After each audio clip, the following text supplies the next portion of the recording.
It's reported that Japan has offered Sri Lanka 1 billion yen to develop the Trincomalee harbour.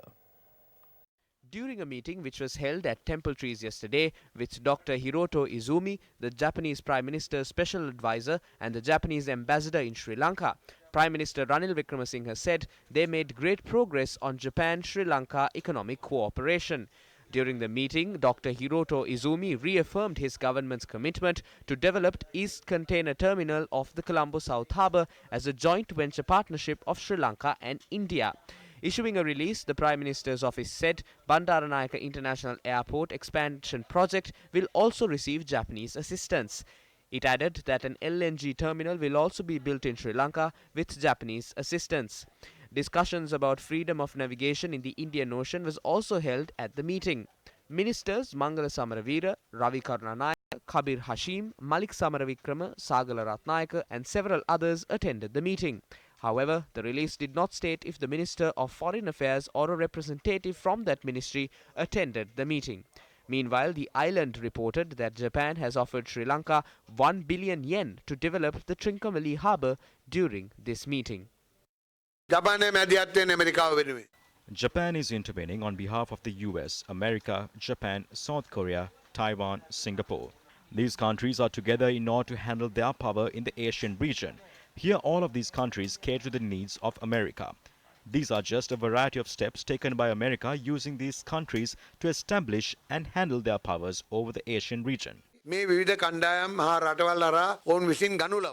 We question those who say Sri Lanka is in a Chinese debt trap. What is the nature of the trap offered by countries including the United States and Japan?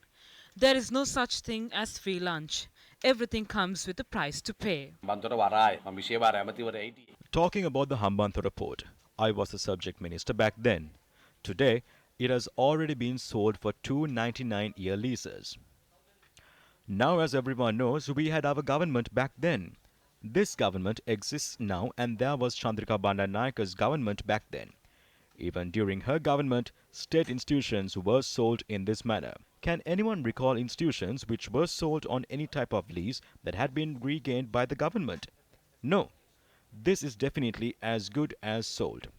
Why would we need another Zaharan if one day China, India, or Japan decides to attack us? On one side, they will have to give out lands in Colombo, and the other, they will give out lands in Hambantota. What will we do when they come toward us from Trincomalee?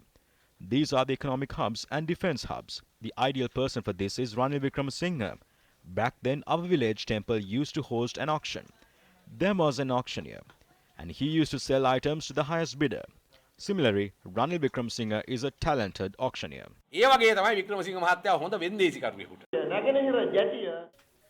We won't have a Colombo port once the eastern terminal is given away. The other parts of the Colombo port have already been given away. Once this is given away, we are only left with a small terminal called the Jayabalahum terminal. Only small boats can be docked in it. Regardless of who is in power, Mahinda Rajapaksa or Ranil Wickremesinghe, there is only one thing those UNPS and SLFPS will not understand. The government is ridding itself of the responsibility of those institutions being held by the economic and service activities. That is what is being done now. There is a faction which is in agreement to sell off resources of the country. Gotabaya Rajapaksa, Mahinda Rajapaksa, Ranil Wickremesinghe. All of them are in it. There is no division. They will share the resources. 102 out of the 225 in Parliament are those who came to Parliament utilizing their family's inheritance. We need to stop this family politics. A human political camp should enter Parliament. Currently, it does not house humans. Now, there are only those who know the price of resources but not the value of it. They are inhuman. There's no point in such people entering Parliament as public representatives. We need to create a society which would be against such people entering Parliament. Trincomalee has one of the world's most valuable natural harbours. A significant amount of Sri Lanka's maritime history revolves around Trincomalee Harbour. Apart from the natural beauty, the depth and the location, Trincomalee Harbour has long been the envy of foreign powers. The area, and the harbour in particular, was of such significant interest that the British colonial powers held on to an arrangement that lasted beyond the granting of independence. The British used the Trincomalee harbour as the naval base in their region because of its geographic and natural value. Trincomalee was the centrepiece of British security arrangements for the region.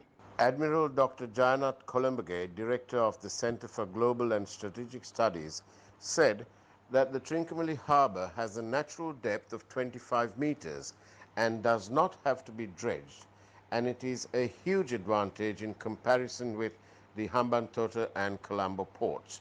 The Admiral also added that given the depth of the harbour, nuclear submarines are able to dive low within the inner harbour. That we need to develop the Trincomalee harbour and the areas surrounding it is a fact that has not escaped the government of Sri Lanka. We believe, however, that Sri Lanka has the necessary capability to develop the harbour using her own resources, including technical knowledge.